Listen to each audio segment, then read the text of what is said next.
I've been warning about this for decades.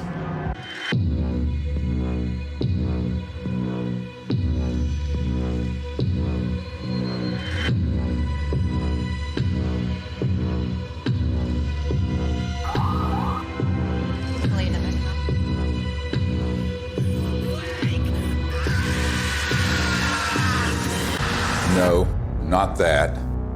This. Speaking of conspiracy theories that actually have truth at the bottom of them, the Corona Relief Bill the President signed last month contains a provision that hasn't gotten a lot of attention. It directs the Director of National Intelligence, in consultation with the Secretary of Defense and the heads of other agencies, to disclose what they know about UFOs within 180 days. So what are they going to tell us? I provided briefings for 4 presidents, foreign heads of state, generals, and a sitting CIA director who later betrayed me. I've seen lives destroyed. William Colby has been missing since April 27th. His canoe was found washed up on the banks of the Wicomico River. Friends murdered. Unthinkable evil unleashed on our planet. All to protect this illegal and immoral secrecy. And nothing I've seen scares me more than this unprecedented moment we are living through. We're in the final hour of an agenda that has been playing out for nearly a century. Centralized monopolies of power in government, the defense industry, and the corporate media are all converging on the same narrative that extraterrestrials are real, they're here, and they're a threat. Those are not weather balloons. Those are clearly autonomous aircraft of some kind that are, as you put it, swarming U.S. military craft. So there are 2 options. Under intelligent control. These are craft under intelligent control, and they're flying with impunity, Tucker, within our airspace, and they can outmaneuver, outperform anything that we seem to have. We need to find out who's operating them and also what the intent is. The truth is, we do know who's operating them. Some are indeed extraterrestrial, and they are absolutely not a threat, as you will see. It is, in fact, the secrecy that is an existential threat to life on Earth and beyond, as stated by the first CIA director, Vice Admiral Roscoe Hillenkoetter.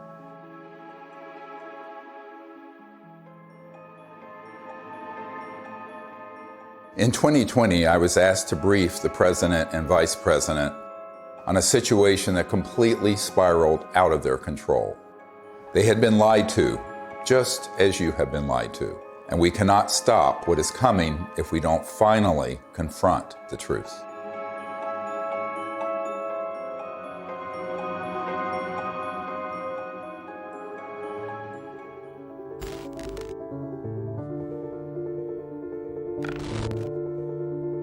This may be one of the most important photographs ever taken. A dissection of an unknown humanoid from sometime in the 1920s. It clearly isn't human. I don't call it extraterrestrial for one reason. We don't have the history of that it came out of an interstellar craft. We don't have the genetics on it. And there are a group of doctors who are obviously doing the dissection, and then there are suits, very much look like government officials in the perimeter, watching. A woman called me up a few months ago whose mother was a seamstress on the atomic bomb project and built the covering for the bomb that was dropped on Hiroshima and Nagasaki. So she was cleared to the A-bomb project. She was then, of course, moved to the only atomic bomb squadron in the world at Walker Field, which is where Roswell is. At that time, she acquired this photo. How do we know? We tested the paper to establish that it was pre-19 early 50s. And it's a photo of a photograph. And so we do a whole research project on it. We have it analyzed by the top medical archivists in the world, Dr. Burns in Manhattan, who establishes that it is the 1920s. We have the top clothing experts at the Metropolitan Museum of Art determined that those absolutely are from the 20s. So medically, clothing, everything. But if it is what we think it is, it means that there had been targeting and retrieval of extraterrestrial material and beings that for 20, 25 years before Roswell. And that opens another whole chapter. Now, the reason I think that's quite possible, I've had members of my team who've been in the vault and in the classified projects who have seen top secret files going back to the late 1800s and early 1900s dealing with ETs and ET craft and beings. So everyone thinks everything happened at Roswell. No, this goes back longer. Think about that. At least 100 years of UFO secrecy. Do you really think this guy, or this guy, or God forbid, this guy, really have a grip on this issue? Excuse me, I didn't mean to fart out of my mouth. They don't. This is why heads of state from around the world come to me, a retired medical doctor, to get the truth about this phenomenon. And sadly, they don't have the power to do much about it once they know the truth. In 2001, I brought together 20 senior military, intelligence, and aerospace whistleblowers at the National Press Club in Washington, D.C., for a press conference that would change the world forever. The men and women who are on this stage and the some 350 additional military intelligence witnesses to the so-called UFO matter and extraterrestrial intelligence can prove and will prove that we are not alone. This marked the public debut of the Disclosure Project and the launch of the global disclosure movement to end UFO secrecy and disclose technologies that would end poverty, climate change, and the use of fossil fuels overnight and transform every aspect of life on Earth. One of the biggest bombshells at that 2001 press conference was the testimony of Carol Rosin, an aerospace executive who worked beside Wernher von Braun, the Nazi rocket scientist who came to America after World War II to work for NASA. Carol received his deathbed confession, a testimony so terrifying that we spent the last 20 years trying to warn about it. Now, here was von Braun sitting at a desk when I first met him, explaining to me that he was told he only had 3 to 6 weeks to live, but that he was going to stay alive long enough to teach me what the real game is that's going on. And it started out when I was in the industry, the Russians were the threat. We had to build space-based weapons against the Russians. And then third world countries called nations of concern at that time. And then the asteroid threat, which I thought was kind of comical that we could just put weapons up there to shoot down or steer an asteroid. And then it leads to the last card. And then he would repeat to me over and over, and the last card, the last card, the last card would be the extraterrestrial threat. He explained to me that there was a moment when we were going to be told that the extraterrestrial beings, that their craft were a threat, and they were not. These craft that have come here are now not UFOs, they're identified flying objects, and we know that they have beings in them. And we have witnesses here who have told you that they can shut down our missile silos. They can stop a rocket going into space that's a test. We have witnesses here who have worked in the classified departments who have the courage to come forward here to support what Wernher von Braun told me back in 1974 to 77. At the end, I said, and it's all a lie. Well, it's still all a lie.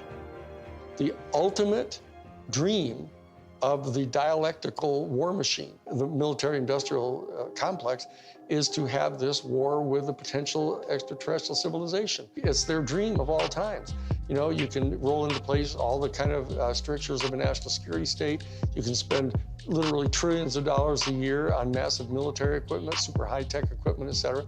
And so that it's logical that they would use that as an excuse. And we do know from repeated examples of it that the utilization of a false flag operation to initiate a war goes on over and over and over again. Our human family does that. The nation states do that. Hitler has done it. They dress up troops looking like some other neutral country they want to invade and have their own troops dress up like them and pretend they've assaulted somebody, and they rush in and attack that country. You know, it's gone on and on. Flashback to September 11, 2001. The world is in shock. The American people are paralyzed with fear and grief. Over the next few days, an unprecedented show of solidarity and patriotism. Americans fly their flag from every car and hang them outside their homes.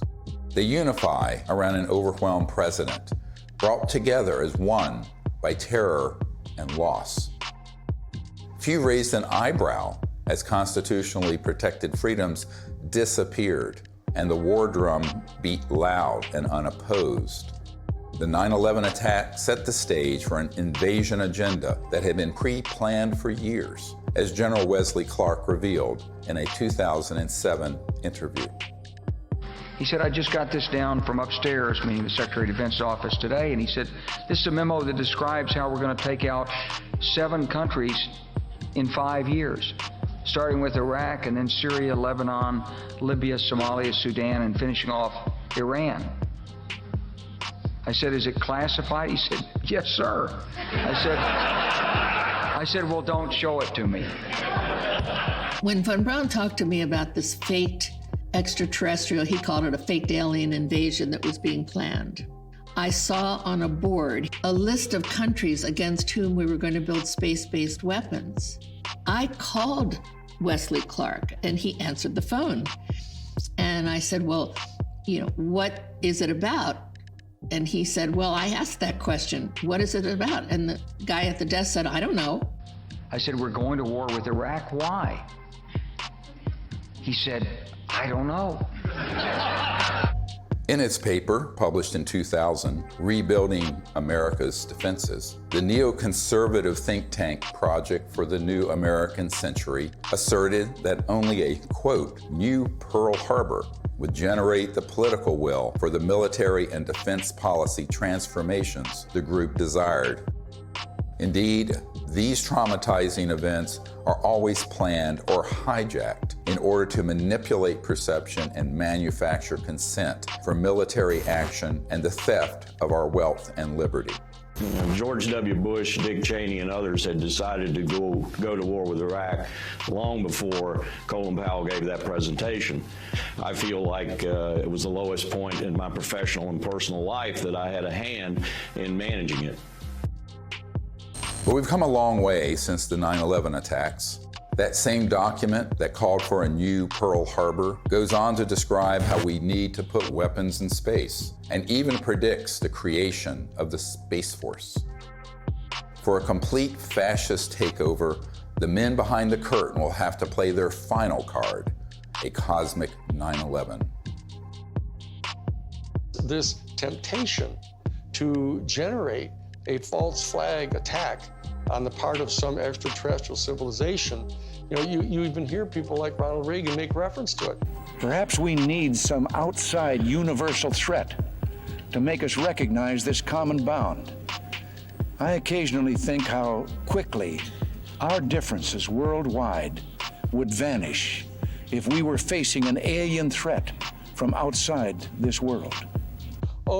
Wouldn't it be clear if we all of a sudden found ourselves being attacked by an extraterrestrial civilization? We'd finally all come together. Wouldn't that be really lovely? Well, it's not really lovely for the industrial state. They don't want to lose their other enemies first.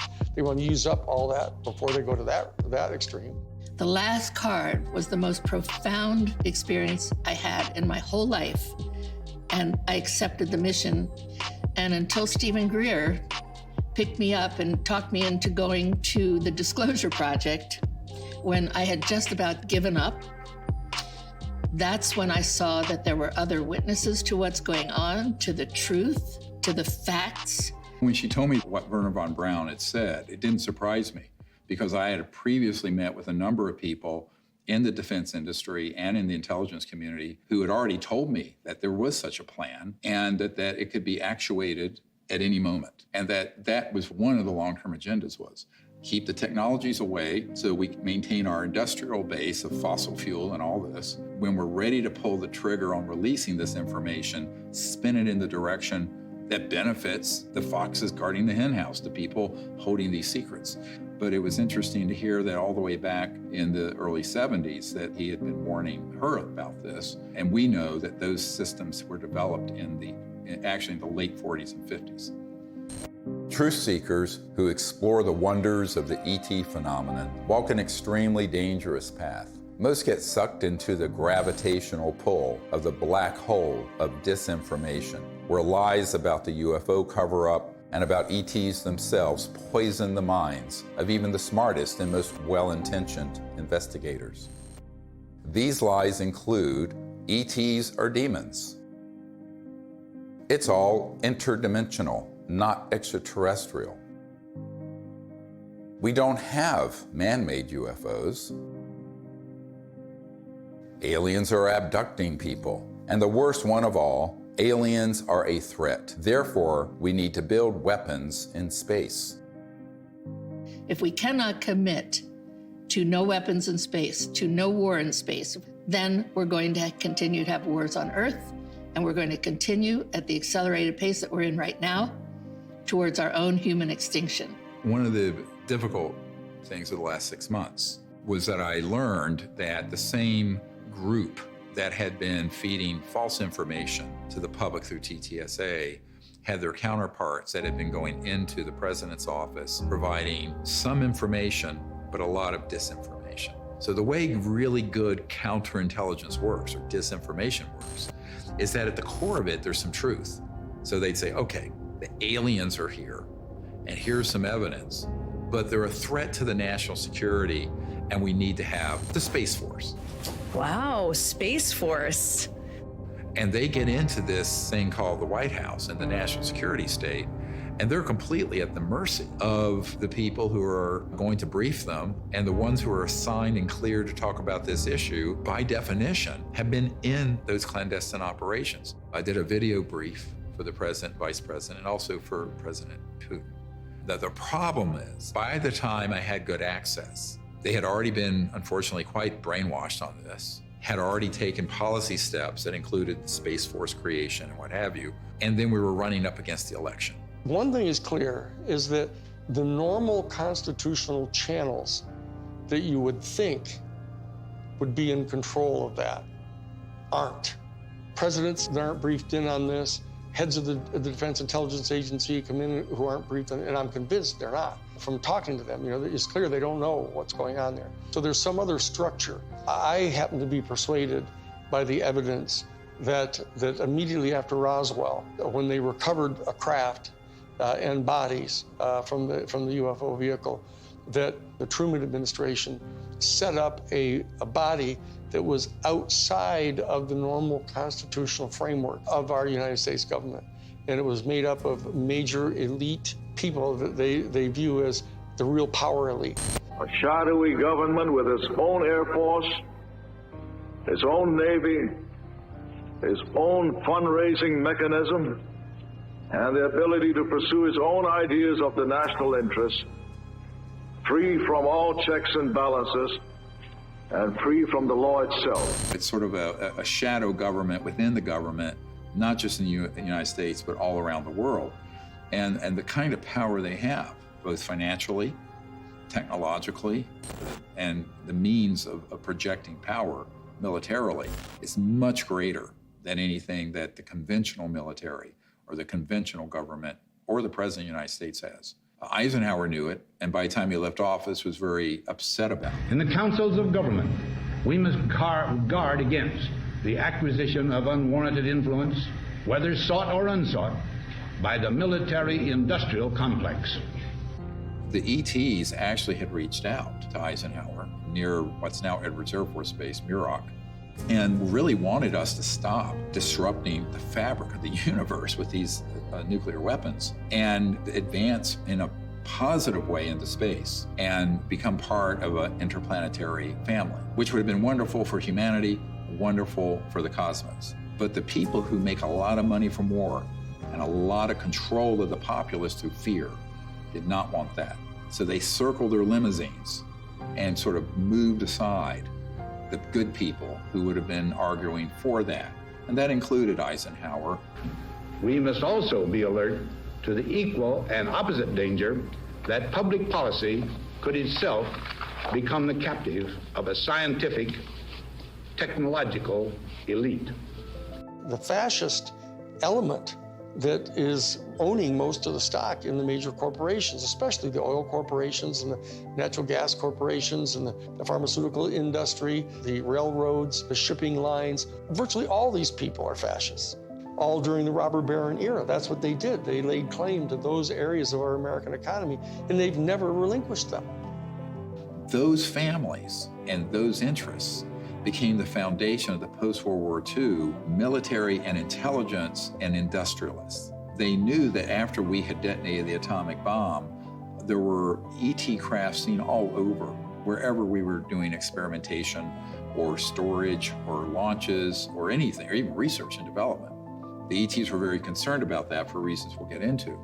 So the military-industrial complex, as Eisenhower called it, became very powerful and developed clandestine, covert, unacknowledged special access projects that eventually moved the president out of the way and pushed Eisenhower outside the inner circle. I tell people that that was the era when the presidency was decapitated. Fascism isn't, somebody wearing, a monocle and six-league boots with a saber scar, and all that stuff, and strutting around in Nazi uniforms. A fascist is a person who believes that the best way to develop the economic resources of the planet and to distribute them among people is to get a hold of them and have exclusive privileged access to these strategic raw materials and have the corporations that have access to these strategic raw materials and to be able to put them through the machinery that they pay for and that they invest in and establishing and producing these products and hiring people. And they believe that that's the best way to have their economy function. And so that the instrumentalities of the state, of the government, are put at the disposal of the private interests of the corporations. That's exactly what was going on in Germany. The Krupps and the ball bearing factories and the IG Farben corporations, all those big, huge corporations in Germany, they were all privately owned. In fact, they were financed by Brown Brothers Harriman and giving the loans to the post-World War I Germany to build them back up. Andrew Mellon had intimate dealings with Hjalmar Schacht, who was Hitler's private banker. And so did Sullivan and Cromwell. I mean, this is dirty, nasty history. Oh, invest in Nazi Germany. Hitler's a great guy. He's a Republican. Don't worry about it. You'll make lots of money. And then Standard Oil, through straw man in Portugal, all during the war. I mean, business thrives during war. You know that. It's a racket. That whole concept of fascism, and it's a word that gets totally misused because people somehow conflate it with just authoritarianism. But it's a very narrow definition, and it's an accurate definition of what it was that the Central Intelligence Agency was doing, actually promulgating the private interest of the major corporations. And they were putting at the disposal of the interests of those corporations all the instrumentalities of the United States government, most importantly, the military and their intelligence operations and their covert operations. We're keeping the oil. We have the oil. The oil is secure. We left troops behind only for the oil. Because they basically believed that what's good for General Motors is good for America. And it was an entire theory of economic development. And so that they viewed anybody who interfered with that in any way at all as an enemy of the United States. And so that's how the national security state got really established and institutionalized.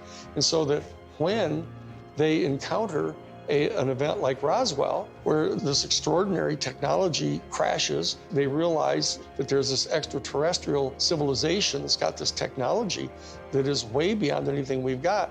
Their instantaneous response to that was, let's get it for us. And that we'll have it, and it'll give us this overwhelming advantage over any of our adversaries that are threatening our world dominion, or our, what they call full spectrum dominance, was their actual term that they used. My granddad and I, when we were talking, I'll never forget it. And he said, he was talking about Patton. And of course, he said, I was in Czechoslovakia with Patton in April of '45. And I thought, oh, that was neat. What did you do? And then he's like, well, Patton had to secure a lot of the stuff that the SS had. And I said, oh, that's interesting. And they said, well, we went into this warehouse and there were all these exotic, jet aircraft, rocket engines, parts of the V2 and maybe a V3, I don't know. And I said, oh, that's interesting. And he says, I saw a disc-shaped aircraft. And I said, oh, is that the one they built that had the BMW jet engines and the Arada ones in a circle, and it didn't really work and everything like that? And he said, no. And that was it. And so they began to take this in, and they started declaring it to be this huge national security state secret, because it was, other than the nuclear bomb, it was the ultimate potential weapon. And so they wanted to be able to use it at their disposal for their private benefit. That fascism and the fascistic proclivities of these big industrialists and very powerful people, they know they really can't control 8 billion people unless they first control their minds and their beliefs and their attitudes. As Nazi war criminal Hermann Göring said at the Nuremberg trial, the people can always be brought to the bidding of the leaders. This is easy. All you have to do is tell them they are being attacked and denounce the pacifists for lack of patriotism and exposing the country to danger. It works the same in any country. The buffoonery of the Third Reich was instructive, and they learned that that kind of behavior wouldn't be effective. So they went subterranean. They went covert. People don't understand. We won the battle of World War II. We did not win that war.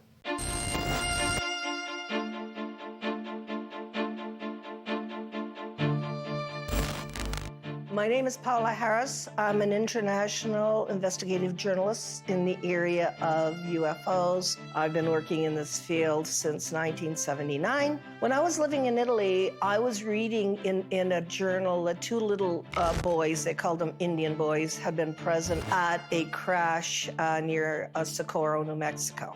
And I was wondering why none of my colleagues ever followed up on that. So when I came to the United States, Destiny had it, that I was able to locate one of the men, Remy Baca. He told me in detail that they had witnessed this crash, these two little boys, in 1945. There was an object that shaped like an avocado.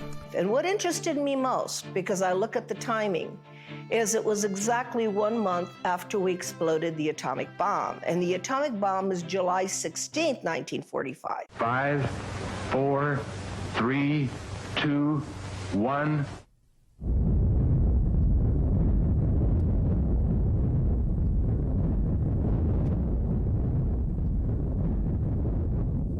And they actually went up to the crash site and saw 3 beings. They were tall and thin, they had long arms. They had said they looked like a standing fire ants. One of the witnesses said he thought they were hurt because they were screaming, and the witness was 9 years old, so he wanted to go in and help them. I had these feelings that were being projected from them to me through my mind. I could feel what they were feeling, pain, anxiety. They were far away from home. They were lost. They were hurt. And I could feel that. And I could see all kinds of pictures in my mind that to this day I have not been able to figure out what they were. So why it's important is we have 2 witnesses. It happened August 16th, 1945. And from that area, about 13 miles away, we had exploded the atomic bomb. So I thought, well, let me go there. And for 5 years, I investigated this case and realized that whatever happened 1 month later was a statement to the planet. It was a statement about our going into the nuclear age. And it was a statement that meant, wake up, because whatever you guys did 1 month before is going to affect you for the rest of the planetary life. Assuming that they've always been there, but what caused this great interest in us, this large incursion after 47? Obviously, the atom bomb. If you accept the multidimensional theory, it's highly likely that we've done a hell of a lot of damage. In somebody else's world, they might have even done more damage there than we did here. We kicked the hornet's nest because we actually were doing more damage in those other dimensions and worlds than we were doing here. Step in the shoes of a generic extraterrestrial who's tied into a civilization that's interstellar capable. And you are observing that in one person's lifespan, 100 years or so, we're going from guns and maybe cannons and a machine gun in World War I to thermonuclear weapons, then into the space age, then these clandestine and covert unacknowledged projects develop weapon systems based on studying extraterrestrial systems, and then beginning to put them on satellites, on aircraft, and on ships, and on land-based systems. So the ETs are sitting back and looking at this in its aggregate, and now we're decades into the solutions for poverty in the environment, decades into the ability to have a new economy that would be just, and also would be a space economy. We could be out in space peacefully. We're decades to when we should have ended the war to end all wars, was supposed to be World War I. What have we done? One war after another.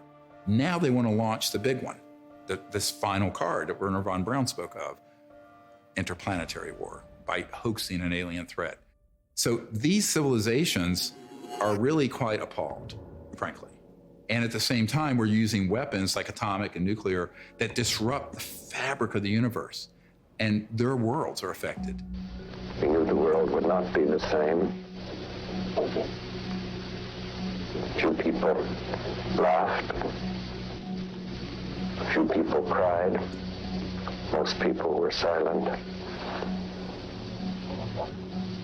I remembered the line from the Hindu scripture, the Bhagavad Gita. Now I am become death, the destroyer of worlds. I suppose we all thought that, one way or another. I am death, the destroyer of worlds, plural. Worlds, plural, is not just this planet. So it got to me that Oppenheimer knew right well that they were having UFO visitations, that someone was interested, and I had in my possession already the MJ-12 documents that are on Ryan Wood's website. A letter from Robert Oppenheimer and Einstein addressed to President Truman. It's called Relationships with Celestial Within Our Bodies. When you say relationships with celestial bodies, and you are calling whoever was over that area cultures, you're not really talking about any kind of hostility. What you're talking about is more integration. So that whole document said, what do we do with this problem? Do we communicate with them and treat them like they're another country? And if so, the United Nations is not capable of handling this. In the document, it says we need to create a supra-United Nations. These are the words of Einstein and Oppenheimer. Who can deal with this problem? The ETs have done a number of things when we go too far, where they stop it. Now, they don't do anything hostile or violent back. They've made it quite clear through very explicit events where the ETs do not want humans going out there with guns blazing. A couple of nuclear weapons sent into space were destroyed by the extraterrestrials. The one incident, for example, was they actually photographed the UFO following the missile as it climbed into space and shining a beam on it, which neutralized the missile. And that is their major concern, is to preserve the integrity of the Earth, because it affects their own system. The very end of the 70s and the early 80s, we attempted to put a nuclear weapon on the moon and explode it for scientific measurements and other things, which was not acceptable to the extraterrestrials. And what happened? They destroyed the weapon before it got to the moon. The idea of any explosion in space by any Earth government was not acceptable to the extraterrestrials, and that has been demonstrated over and over. And what's the consequence? How is that demonstrated? By the destruction of any nuclear weapons sent into space. If they were hostile, they would have just eliminated all that testing. They don't. I find out that is not the way they operate. They warn. They say, what the heck are you doing to your beautiful planet? And you have a choice. We have a choice. We can listen, or we can let it happen. If people are watching the media right now, they're not hearing about the peaceful extraterrestrial craft. What they're seeing are released, supposedly leaked documents, leaked videos, much of which is not even true. They're not real. It's faked right there. And it's being presented in a format that is to cause fear, to make us see the crafts and the beings as enemies. There's no question whatsoever that the elite that are in charge of the national security state infrastructure, both the official infrastructure and the unofficial infrastructure, are in fact not only fascistic in their economic vision, but they're racist. So I'm telling you, when you see the documentation that goes on inside the Third Reich, in the courses that they were teaching at the thing called the Ordensbergen. The Ordensbergen was this series of 4 castles where they trained the SS people, and you get access to their documents where they're talking about this eugenics and everything. Why is it that they hate the Jewish people the way they do? And people don't have any idea. People got some weird, distant ideas about this, mainly because we allied so closely with the fascists, even immediately after World War II, that they suppressed all of this information about them. And so people don't really know the details of what their thinking was. But the bottom line is that this issue of racism runs extremely profoundly deep in this elite, white, male, Caucasian elite that owns most of the stock and shares of the major corporations and are the promulgators of this fascist ideology, right? And these are the people that were put in charge of the UFO program right from the beginning. Many people who would consider themselves New Age and into all this stuff fall into these camps of, well, there are the good aliens and the bad aliens. And the good aliens almost always look like someone from Norway. And the bad ones have different features or maybe darker. I'm going, this is racism. You just call it out what it is. This is absolutely racism extrapolated into an interspecies level. Not just racism, but speciesism, which is even deeper. We have to try to overcome this. We have to train ourselves. They're hoping that we as humans evolve out of this mindset of ingrained racist tribalism and not go down the path that these covert interests want us to do and extrapolate into space, push out into space the racist world we've had. I call it exo-racism. Justification for war or genocide always begins with dehumanization of the enemy. For example, as part of their anti-Semitic propaganda campaign, the Nazis revived the centuries-old blood libel, the allegation that Jews murder non-Jews, especially Christian children, in order to obtain blood for the Passover or other rituals, in order to lay the foundation for a false flag alien threat. The national security state has engaged in a similar propaganda campaign for decades, a cosmic blood libel.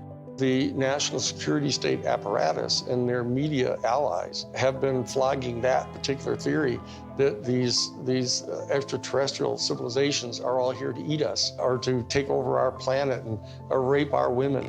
There's a whole scenario that's always gone on the part of authoritarian warrior states, about the ultimate other, the Hun. 95% of all of the movies that have ever been made about extraterrestrial life have portrayed them as hostile and dangerous to us, and it sells in that way. I don't know why people watch those movies. But on the other hand, I don't know why people watch cage fighting either. When Unacknowledged went viral and got hundreds of millions of people to see it, within months, they stood up the TTSA with Luis Elizondo, who is a famous disinformation operative in the Pentagon, at least amongst intelligence officials that I've met with, and others who are well-known disinformation figures within the UFO subject. That began the whole process of trying to pull the narrative back to, gee, we don't know what these are, but here's the evidence that we're, quote, leaking, which wasn't a leak, it was a controlled release. And then they hit the button, so the mainstream media that will take dictation from the intelligence community begins to cover it in the New York Times and CNN and every network around the world. Whereas the Disclosure Project has 100 times more direct military witnesses and better evidence. And they wouldn't touch it because it doesn't have the threat narrative attached. It doesn't have the agenda attached. This is a tradition in our family. You know, as you said, the Mellons were the first family of intelligence that will go along with, you know, we need to do this for the good of the country. You know, yes, you gotta lie and do whatever you have to do, but, you know, this is what we need to do. And they'll just do it. I mean, I'm not gonna, you know, stay silent when members of my family lie to the American people. I won't do that. It's one thing for my dad, you know, in the old days, to get up there and do some mild fibs about, you know, highways. This is not. You're messing around with the survival capability of the human race. Correct. I mean, that's not an overstatement. Right. This is deadly serious. It's not funny. I know from direct conversations with Lou and with Chris that they know that the major military authorities with whom they've had very close communications realize that if in fact the extraterrestrials were hostile in their intent toward us, they could have done anything they want to do. They can come and go at their pleasure. And so that in that regard, they do not constitute a clear and present danger to our national security. But they also know that they're in the habit of getting their funding for all of their entire organizations, et cetera, by flogging a threat. And so that they're inclined to do that because the simple fact is they don't trust the people in Congress.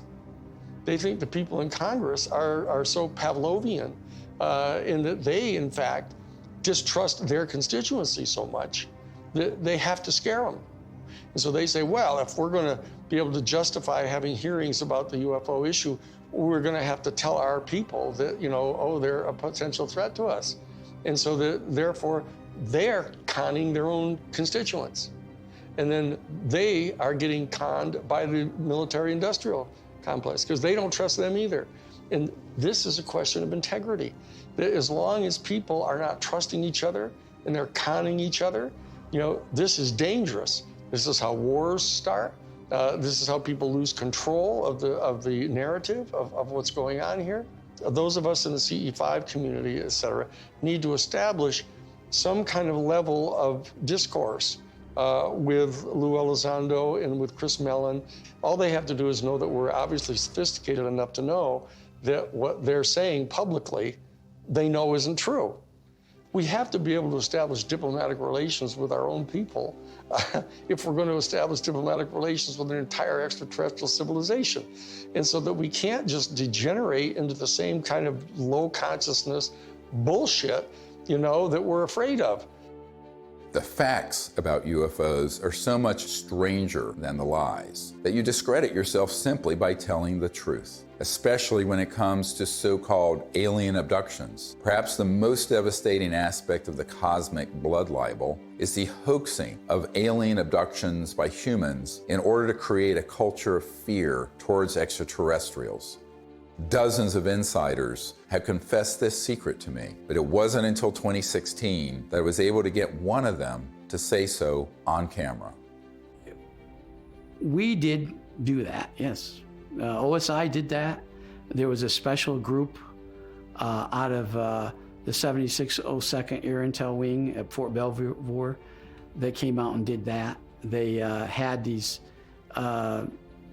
people that had maybe some sort of defects, anatomical defects that were brought in to fool people into thinking they're aliens. Yeah, I can't give you any specifics because it's still, the program is still classified, and they probably still doing it.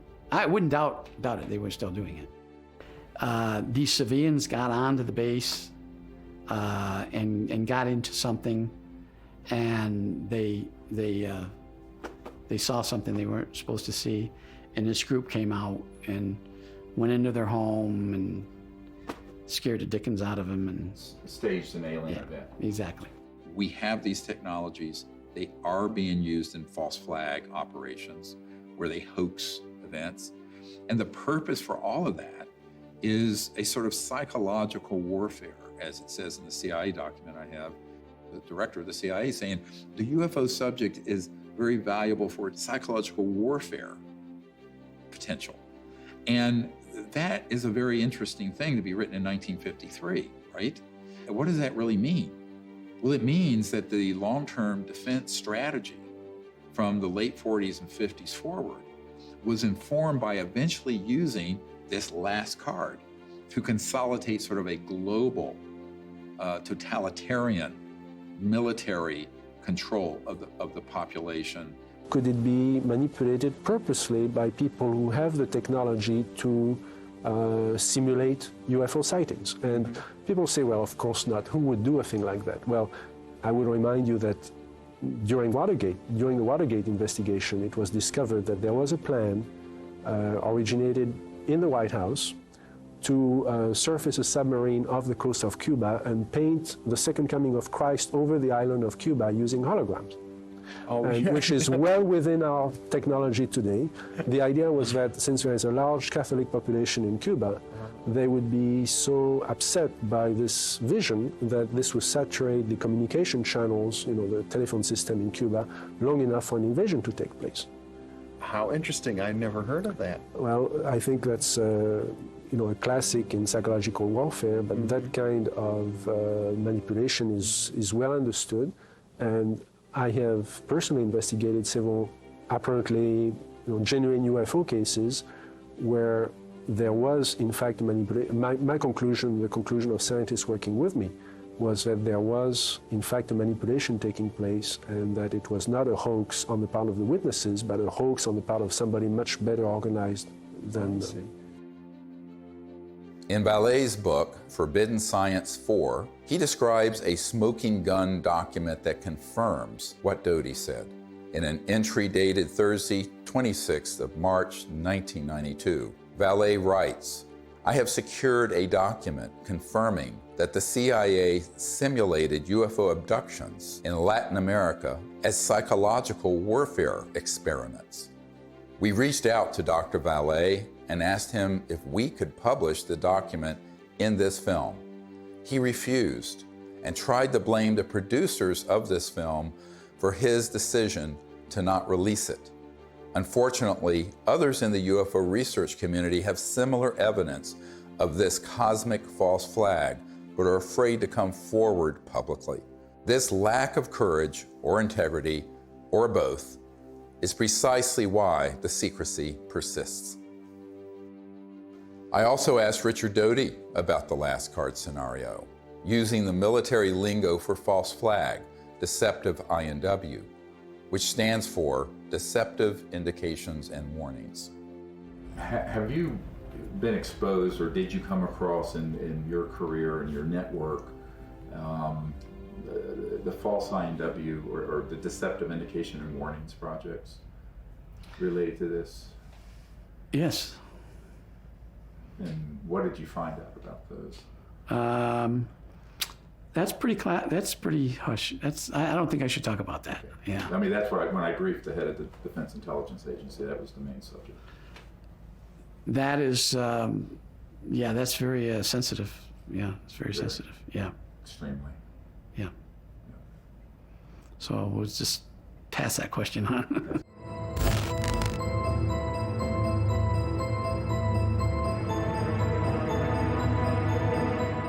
Colonel Corso was given the job by General Trudeau for the Army in research and development of foreign technology. But the foreign technology is really foreign. I mean, it's so foreign, it's out of this world.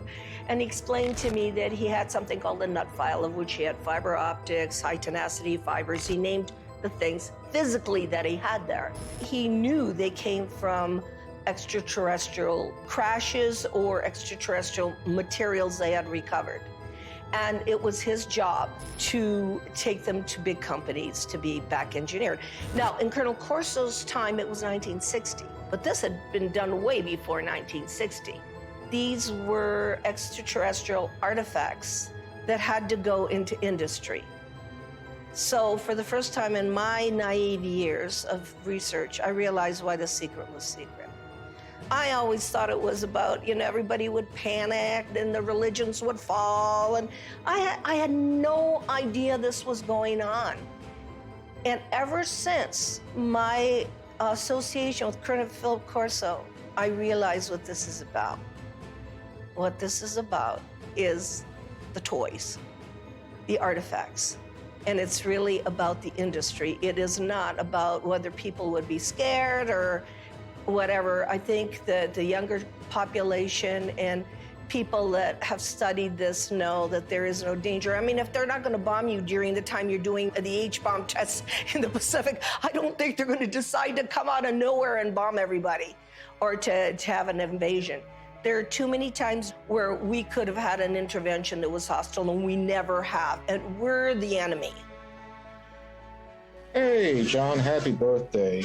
There's no way that I can, sugarcoat this. I was talking to a gentleman about the UAP report, and he contends the Pentagon has alien bodies and crafts. So I just wanted to run this past you. Does DOD have these things, and if so, where? Jeff, the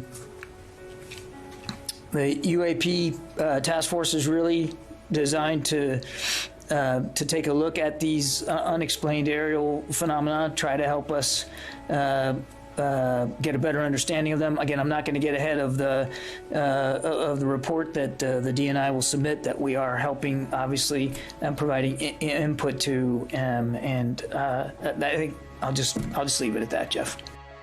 This exchange would have been unthinkable even a few months ago. And notice that he didn't deny it. There are three major lies of the current false flag disclosure of UFOs in the media. Number one, we do not know what UFOs are. Lie. Number two, the U.S. military does not have any aircraft that can perform in the way these UFOs maneuver. Lie. Number three, they are a threat to national security. Lie. The only threat to national security and world peace is the unacknowledged projects using man-made UFOs and other technologies to hoax alien events. Period. And yet, we are inundated with messages about the threat to national security posed by UFOs. We take all incursions into our operating spaces seriously. So, I mean, like everybody else here at the Defense Department, certainly we are taking the entire matter seriously as it regarding the potential for safety concerns. One of the most brilliantly subtle disinformation techniques currently being deployed against the people of Earth is this air of phony agnosticism that has been generated surrounding this issue. Do you believe that they sincerely don't know what these things are and where they don't? We have the best military on planet Earth, the greatest intelligence agencies. These are true unknowns, and they were swarming our military arsenals. They're seen over nuclear facilities. This is documented. We need to find out who is operating these vehicles. There's a certain studied agnosticism that the media is allowing to come out through these ufologists. For example, Nick Pope.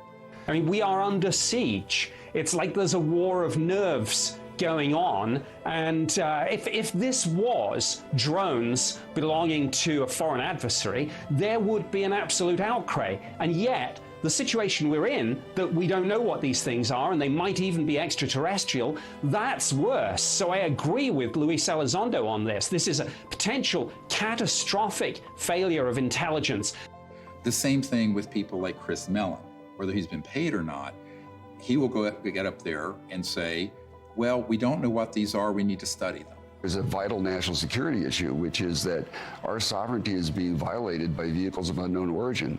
Chris and I have met, we've talked about all this stuff. I think the TTSA program was a little goofy with Tom DeLonge. This is a mechanism to change the way the government acts. You're going to see us dealing with the Senate, us meeting with the intelligence services of other governments, and everyone is coming out of the woodwork and saying, this is real, we got to do something about it, and it very well could be a threat, but we can't put our head in the sand. Former Blink-182 frontman Tom DeLonge launched To the Stars Academy, or TTSA, supposedly to bring scientists and whistleblowers together to advance the disclosure of UFOs.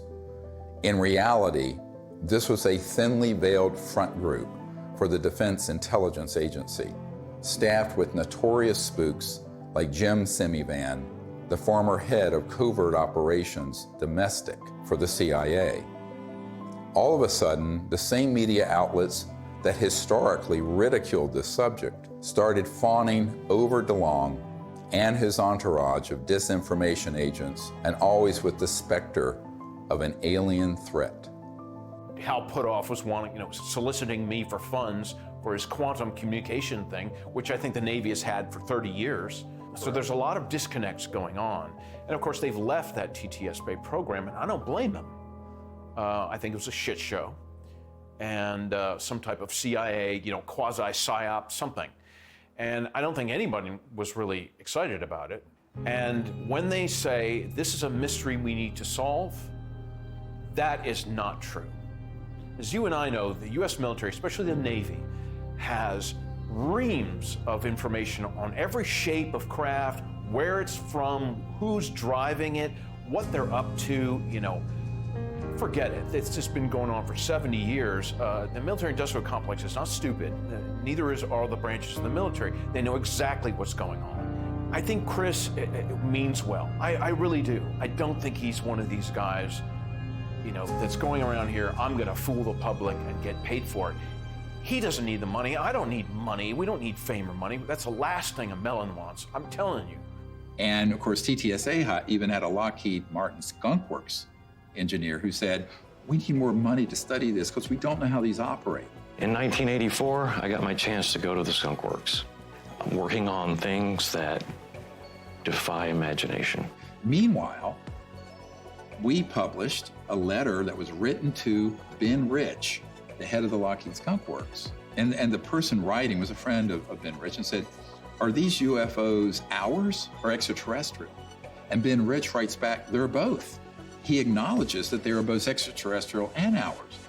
Now, this is not some ufologist. This is the head of the Lockheed Skunk Works, the premier aerospace engineering entity arguably in the world. Another man exchanging letters with Ben Rich was military aerospace historian James Goodall, who was Rich's pen pal and confidant for 25 years.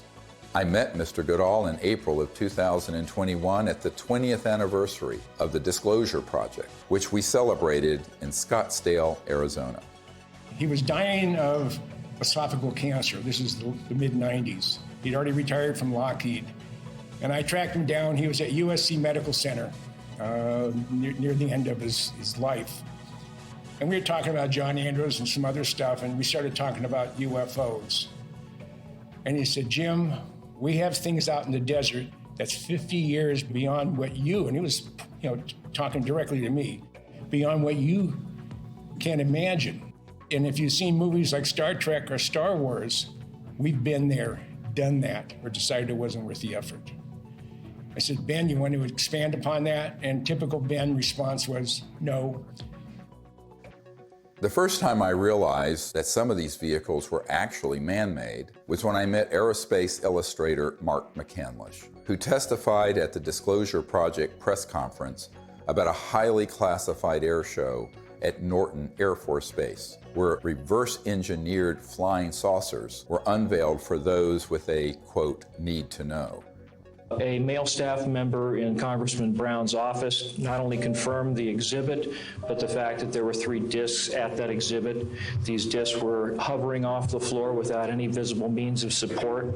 They were referred to as alien reproduction vehicles, also nicknamed the flux liner because they used high voltage electricity. This is a diagram that I made based on a a sketch that Brad Sorensen did for me in rough form shortly after he had his sighting, and subsequently cleaned that drawing up and made it much more accurate. And that's the drawing that Dr. Greer is holding there now. Later on, I obtained photographs that were taken in 1967 by a military pilot, Harvey Williams, flying a C-47 for the Air Force at 12,000 feet, approximately 25 miles southwest of Provo, Utah. This particular vehicle matches the so-called ARV in all proportions and respects in terms of the detail of the shape of the craft. News articles from the 1950s describe how we were on the cusp of unlocking the secrets of gravity, which would unleash a technological revolution. But suddenly the articles stopped without explanation. This is the point where we cracked anti-gravity technologies, and it went totally covert. And this Tic Tac, the word is, it's Lockheed Martin. It's the successor to the TR-3G Black Triangle model. Elizondo just will talk the bark off a tree. He goes in circles. He's a great counterintelligence guy. I'd love to get into a debate with him, but of course that's never going to happen. Well, this is a document that was obtained through the Freedom of Information Act, and it demonstrates quite clearly that we have had issues with these, if you will, these UAPs or UFOs in the vernacular for at least 70 years, at least since 1950, probably earlier. And this is official U.S. government correspondence. This isn't some eyewitness report from a civilian. This is official government documentation from military personnel to very senior military brass. And what it says is very quite compelling that, look, we've had a lot of military and intelligence eyewitnesses, to include special agents and scientists, and all of them are seeing these things. And more importantly, the frequency has occurred on a regular and continuing basis over sensitive U.S. military facilities. And this has been occurring, Tucker, again, since 1950. The U.S. government has finally admitted that this is not some sort of secret U.S. technology.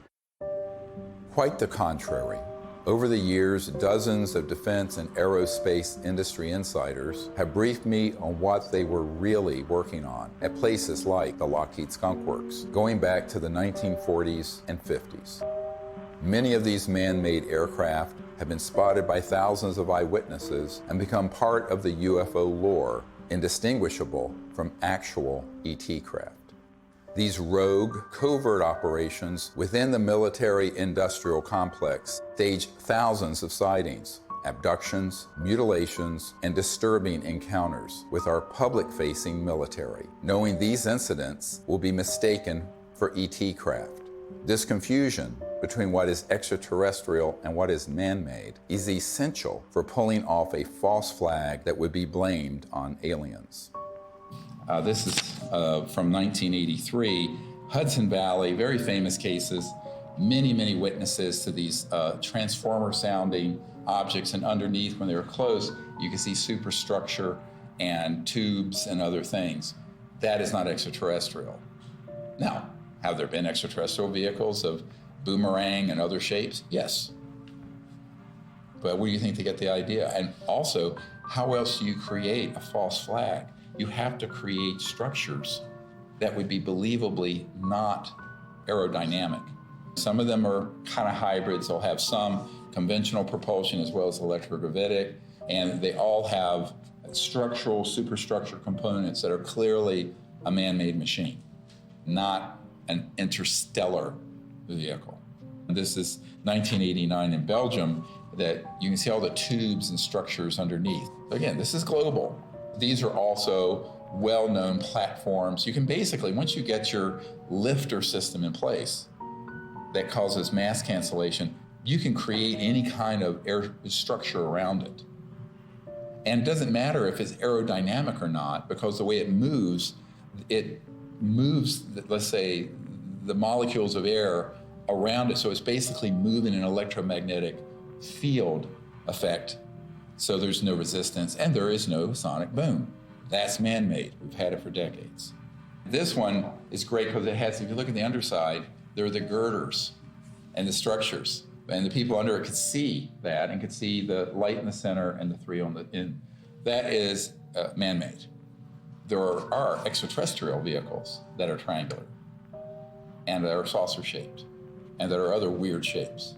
So to make things complicated here, how are you going to know? Well, you got to be close enough to it to see. And if you can't see the superstructure detail, you're not going to know whether it's extraterrestrial or not. This is from Southern Illinois in 2000. They went from animal mutilations being staged by clandestine human organizations to these were doing human vivisections and killing humans.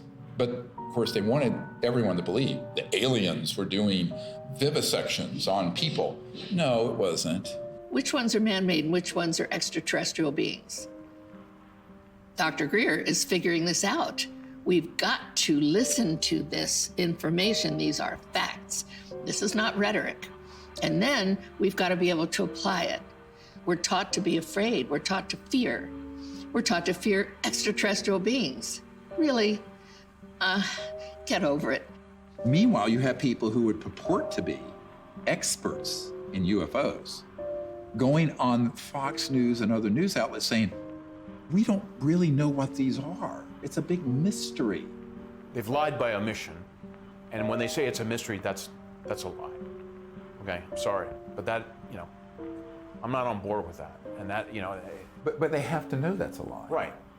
So they do, and I think, it's obvious. So, that's why I'm giving this interview with you today. I mean, I've had enough of that. I had enough with my dad. Was he a liaison to Majestic 12 as a Magic member? Probably. He probably had 2 pages of the UFO file. Don't worry about the rest of it. Just need 2 pages are all you need. Okay, yes, sir. And Chris is going, yes, sir, too. So those people are very studied agnostics who act like we don't know, we don't know, we don't know. And that's why they're given an audience. If they were actually to say, here's what they are, here's what they're doing, which is what a truthful disclosure would be, they would be banned off those networks. I don't think I've ever spoken to anyone who has seen more reports, paperwork, photographs, interviews as you on this topic. Has there ever been a confirmed extraterrestrial ship? We'd have to say no. We'd have to say what's confirmed is that we don't know what this, let's call it a ship or an object. We don't know what it is. We can just say what it isn't. Right. And you can ask yourself, well then what, and of course what we call the extraterrestrial hypothesis is a valid one. I mean, maybe it is from some other place in the universe. In the axis of disinformation, Leslie Kean is the original shameless opportunist of ufology. Over 2 decades ago, Leslie embedded herself in the planning and execution of the Disclosure Project and then betrayed our trust by hijacking our top secret witnesses and case studies and repackaging them. Most people don't realize that on the day of the Disclosure Project press conference, intelligence agencies jammed our signal leaving the National Press Club building for the first hour.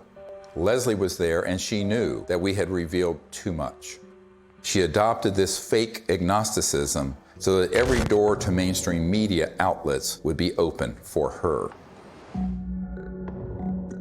Anything that can operate in impunity within our airspace, within restricted airspace, that can have near misses with our Navy pilots, it has to be considered a potential threat. Anything that's in the skies that we don't know what it is, and it's demonstrating incredible capabilities.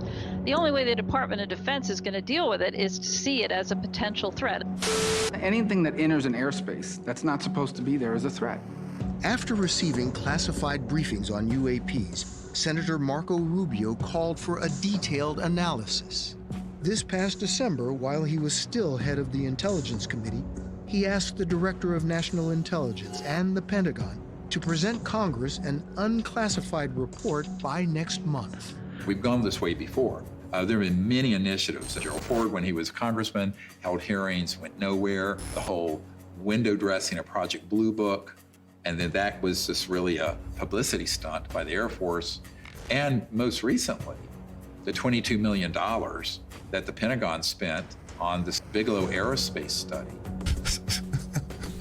I had a Zoom meeting this summer with General Herbert, the chief advisor to Senator Harry Reid, and they authorized this funding. After spending $110 million, maybe more than that, because it was a 6-year-long program, where's the beef? What's the results? That money went to Robert Bigelow, who was in Nevada. And he's a buddy of Harry Reid's, right? Right, who was chair of that committee. UFO proponent, exactly. Thinks they've definitely come here many times. Right, so, you've spent $100+ million gathering information, and what did you do with it, outside of, collecting a couple of videos? The people in that circle around Mr. Bigelow and Bigelow Aerospace were all operatives of these unacknowledged special access projects. They made sure that those $22 million were the equivalent of opening a toilet lid, putting the money in and flushing it. And so what General Herbert said to me is that even in the meetings in the Senate classified SCIF, Secure Communication Information Facility in the Senate, all they got was like a 40,000-foot view. He was an Army pilot. And no detail, no nothing. And I said, yes, that is what was done, and was done on purpose. And so there was a pretty sizable budget for this program. What did they find? Well, I mean, basically what they did with that budget is a lot of different research to try to document what was going on, to try to understand the physics behind how the objects, move around, and then to just keep records of what they were observing. But they haven't been able to find what they are, where they're from, or anything like that. And I said, do you feel they were holding back? He says, oh yeah, a lot. And we were very angry about it. Ultimately, the reason that $22 million grant wasn't renewed is that he and others realized they were being zoomed. They were being deceived and getting nothing out of it. It remains to be seen if they get anything out of this mandatory Director of National Intelligence and Office of Naval Intelligence report that's going to go to the Congress. I think that the more information that's in it, it could be even more dangerous than nothing, because I think they will cherry pick cases that they will spin as evidence of a national security threat. And that's what's been ramping up in the media. So my concern is we need to get ahead of that curve and release to the public this information with the evidence and everything we're presenting, so that people at least ask the critical question. Is that report full and accurate? And is it even the truth? I think we need a lot of skepticism. If it's coming out of the US government or any other government and the mainstream media, until proven otherwise, it is cherry-picked information and someone has an agenda because they've hit the button, the go button with the mainstream media to cover it in a very specific way that does not redound to the benefit of the human race. Von Braun gave me the idea that we should have a bill in the Congress and it should have a matching treaty. Well, we did for a while, but in the Congress it didn't work, not in this country. So I went international. And international is where I found some intelligent life that was really willing to create an agreement, a treaty, to prevent the placement of weapons in outer space. Да, наверняка инопланетяне в той или иной форме и в том или ином образе присутствуют на планете Земля, потому что из миллиардов галактик, по теории даже вероятности, не может организованная разумная жизнь существовать только на планете Земля. Но пока инопланетяне своим присутствием не нанесли никакого ущерба землянам, инфраструктуре и вообще живым организмам на Земле. Поэтому говорить о том, что есть инопланетная угроза, это, наверное, не соответствует реальности. The beauty of having these Russian generals come forward and say this is that we've had a lot of, like Colonel Corso and others come forward with evidence. Now we have these senior people in Russia, and we need more countries to do this, where they unshackle their leaders who know the truth of this and speak the truth to the world community. Now, if you listen to a lot of people, you hear, there are already weapons in space, blah, blah, blah. But the fact is, if anyone reads this treaty, which is hard to get them to do, it's on peaceandspace.com, then you will start to see, and it does tap people, along with the treaty, CE5 events, where people can actually have an experience What more do we need? Well, if you're listening to the scientific method that's been taught to most of us, there's no evidence, we're still looking for it. That is ridiculous. What about the people like me, like Dr. Greer, like 900 other witnesses? What about them telling the truth, risking their lives? The courage that it takes to do this, I haven't had it until now. There is another path, just outside the gravitational pull of that black hole of disinformation. It's the path I've spent my whole life fighting for and protecting. It's the path that leads to enlightenment, world peace, and the realization of technology so advanced that to us, they would seem magical. This is the path of truthful disclosure and peaceful relations with our brothers and sisters from the stars. CE5, or Close Encounters of the Fifth Kind, is a set of protocols I developed to initiate peaceful contact with interstellar civilizations. It's easy enough for anyone to do, and will absolutely transform your life. Millions of people are learning how to do CE5 by connecting with local CE5 groups or by downloading guided meditations in the CE5 Contact app. Doing that in the context of meriting citizenship in a galactic civilization is a very meaningful meme. To say, look, we need to work on ourselves. We need to elevate our consciousness. We need to hearken to the higher angels of our own nature, etc. That's all a dynamic that we do have control over. That's why I think the CE5 thing is so important, because that's the best way to get data, not to be speculating, from our own political ideology about what they might be like. We really have to have direct communication with these beings. The more, the better.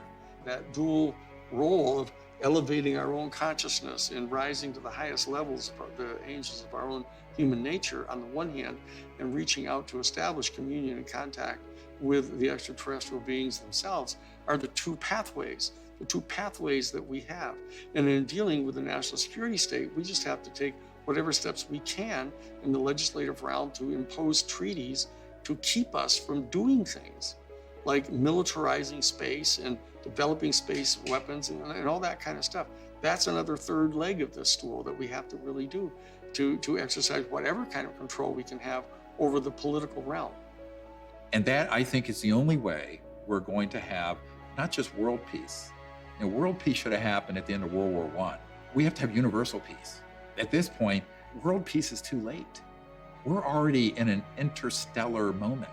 We're already in a cosmic time. So we have to have universal peace. And universal peace comes from both our external policies and behaviors and from within, the great peace within, the state of universal consciousness. As we wrap up this film, we are seeing the threat narrative intensify by the day. Language like, "We need to stop trying to contact aliens," seems to confirm my long-held suspicion that CE5 would be blamed for a staged alien attack. Do not believe this lie. This isn't entertainment.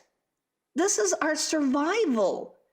I saw that Dr. Greer would never stop doing this until he took his last breath, and that he needed help with this. This is not about us. It's not about, fame, fortune, money. There is no money anyway in all this. It's about finding a group of people that have the same vision, but the most beautiful vision he has. And I've attended so many CE5s, is that he has found a way, a non-hostile way, to communicate with who's ever out there, because whoever's out there is depending on him to change this situation. So that, for me, is the most important. The CE5 protocols that everybody can do is going to make a darn difference. So for me, the Disclosure Project is a miracle. And it hasn't been easy. It has not been easy. Can I give you a hug? I love you. You just keep going. We're here. You just keep going, okay? I'll never leave you, so you just keep going. Do what you do. And do what you do the best, because if we don't do it, nobody's gonna do it. Do you understand that? Okay.